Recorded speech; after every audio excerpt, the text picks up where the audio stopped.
That Project Hail Mary has been a box office hit isn't much of a surprise. Many of the marketable boxes it ticks successfully promoted during a campaign that still feels like it's ongoing with the degree to which the movie is being overpraised. Though it might be a likeable representation of why we go to the movies and is technically an original property rather than another entry in a big franchise, which makes it easier to root for, it is not one of the best sci-fi movies of all time, nor is it the next Interstellar. And I'm saying that as someone who thinks Interstellar is itself overrated. This video isn't about Nolan's proficiency at appealing to people who just discovered what good filmmaking looks like, but Project Hail Mary does neatly fit into that category. Ryan Gosling is like a cross between Keanu Reeves and Tom Hanks, in both public reputation, acting ability, and genre range, and he's the leading man in this movie about a science teacher mysteriously stranded alone in space with nothing but a mission to save Earth, though the mystery of why he's there and his loneliness from being there don't stick around for long, and you likely needn't have seen the trailers or read any reviews to imagine why. Gosling's character is called Grace because he's humanity's saving grace and other grace-related metaphors, and they've tried to make him look a bit nerdy and scruffy with glasses, cardigans, t-shirts, and a boy band haircut perfect for this pop sci-fi movie. That he's a hot, smart nerd who's good with kids is already a giant bold tick in a box aimed at a particular broad demographic, and casting Ryan Gosling already got halfway there anyway, but on top of that he's also funny, like constantly quipping in every scene, including in serious or dramatic situations funny, and that is what will make or break the movie for you.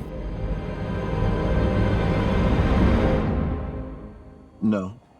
Gosling has proven himself a good actor, especially from his serious period somewhere between The Notebook and Blade Runner, but here he's defaulting to the humorous Gosling persona that is recently to be expected of him. Not the peculiar loner from Lars and the Real Girl, not the attractive bachelor from Crazy Stupid Love, but somewhere in between as this vaguely relatable, self-aware goofball whose awkward charm is recognizable in Gosling himself from any real-life promotional material he appears in. An exaggerated version of his public celebrity persona, you could say. The consensus here is that it would be preferable if you did not die.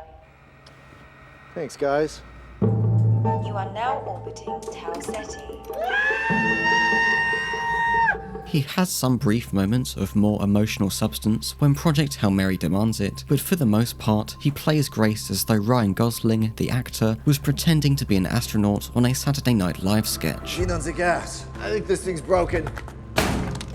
It's a style of character that, in such high doses as this, feels ill-suited to the fundamentally existential premise of humanity facing extinction and relying on this one underdog scientist to pull through to avoid the apocalypse of the sun dying due to some convenient fictional substance floating across the solar system. Whether he is or isn't immersed in scientific experimentation, Grace comes across less like a human confronting the end of the world and more like a cartoon character who, for all the flashback scenes taking place on Earth, never has somebody equally quirky to bounce off of. There it is. Once he joins the project, some of the other scientists and agents have their thinly characterizing moments. We don't need the coupons. We're the government. Which government? All of them.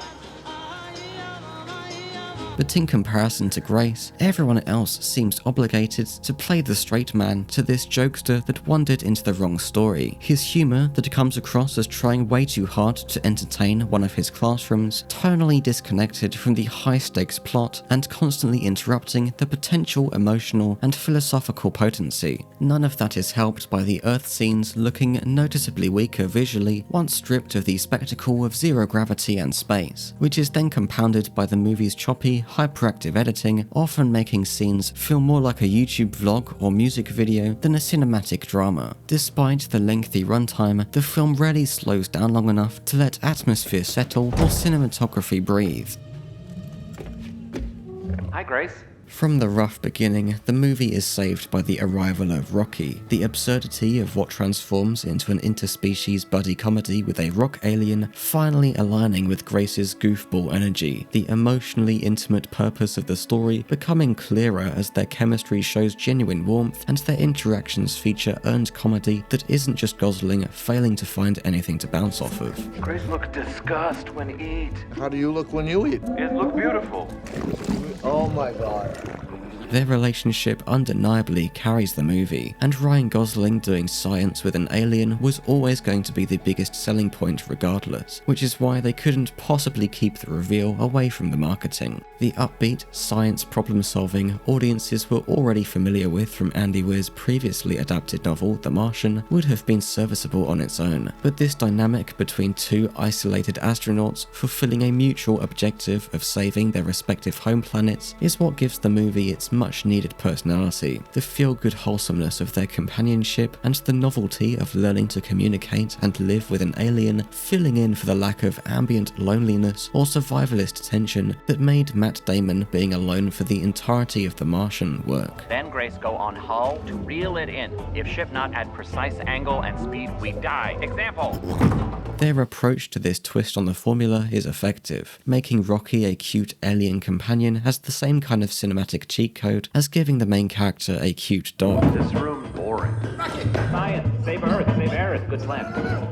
The practical puppeteering giving his expressive movement believable physicality in the absence of a face. Rocky is so efficiently engineered to be adorable and affectionate that often he feels less like a truly alien intelligent species and more like an endearing AI sidekick or pet. Not even their language barrier makes for much of a hurdle, and Rocky's translation program keeps our vague semblance of his intelligence and knowledge at a long enough distance for us to mistake his limited vocabulary for awestruck naivety. Amazing. Rocky wanted to be human technology.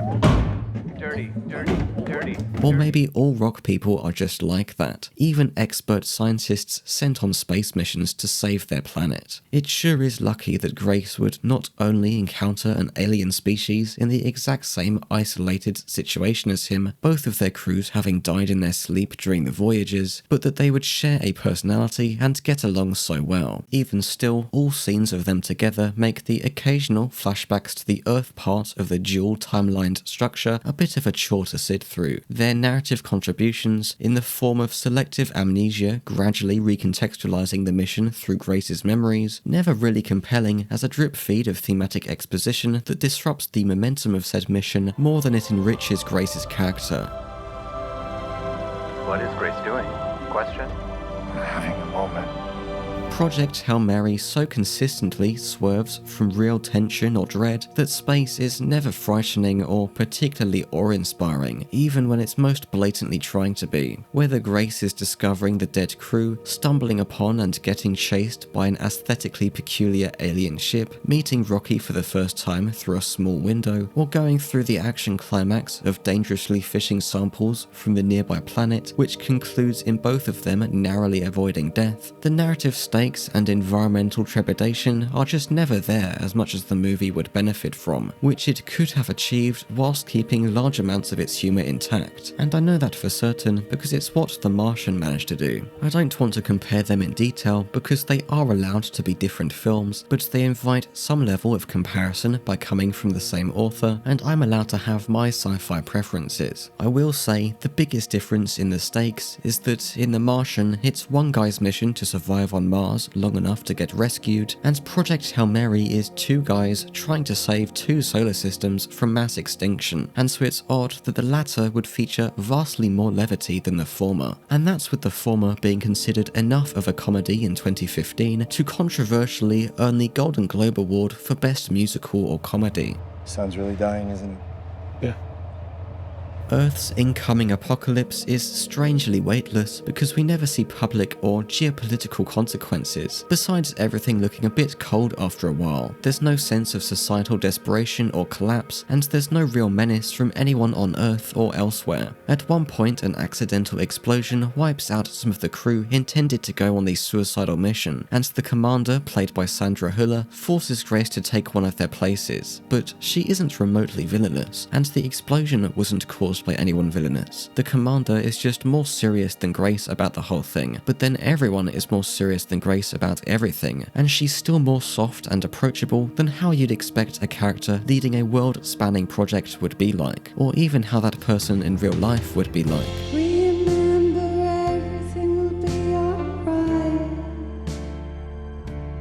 Grace making first contact with extraterrestrial life isn't terrifying, and their continued collaboration isn't philosophically transformative, because Rocky is just one alien-coloured half of the buddy comedy dynamic we already know. Their interspecies cultural differences, only mechanisms by which their friendship can provide light entertainment or give them different tasks to fulfill during the barely comprehensible and forgettably interchangeable procedural problem solving, propelling the plot forward in its inevitable direction. Good work. Thumbs up, baby. The occasionally hyperactive editing and generally fast pacing that doesn't linger for very long underpinning everything, the feel-good optimism, and the mashup of various other sci-fi movie concepts means it's definitely a film that, whilst an original IP, didn't lack the familiarity and mass appeal to find a large audience. The whole mission to save the dying sun is just a giant MacGuffin, and Project Hail Mary is content for its central message to involve Grace meeting someone to be brave for, to find a reason to fulfill this mission he was forced on when he didn't believe in himself, and to portray that message with much less discomfort than a $250 million blockbuster is already limited to, thereby diluting the poignancy of its own emotional highs and lows. How do you know when the hug is done? You just feel it. Oh.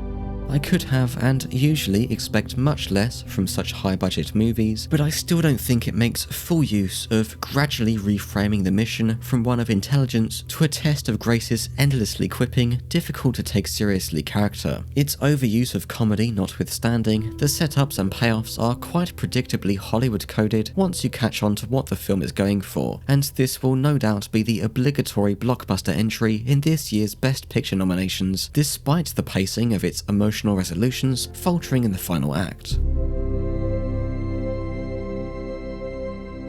Even through its Earth segments, the film had maintained an engaging momentum. Up to this point, the mission and emotional journey feel like they've been resolved. The mission goes a bit wrong, Rocky saves Grace, Rocky doesn't die, and they share a heartfelt goodbye for a bittersweet ending where they depart, never communicate again, and aren't confident in each other's fates. But Grace hadn't made a sacrifice that would fully fulfill the themes, so the film invents another obstacle, in which he turns his ship around to save Rocky from a death he wouldn't have been able to figure out or prevent, sacrificing his ticket home to Earth, repeating a lot of the emotions of the self-sacrifice stuff we'd already gotten between them, and ultimately concluding on an even happier saccharine ending that I don't think you can consider bittersweet at all, because Grace seems perfectly happy in his little dome on the rock people planet, teaching a class of rock children with the option that the rock scientists will build him a new rocket home to Earth if and when he wants it. It feels repetitive, even if necessary to conclude the themes, because the film has been full of Grace proving his bravery and continuing to sacrifice his own life and safety, whether for the mission or for Rocky. One more final decision where he abandons his self-doubt and cowardice for the sake of his friend doesn't substantially change his character in my eyes. It's just more proof that he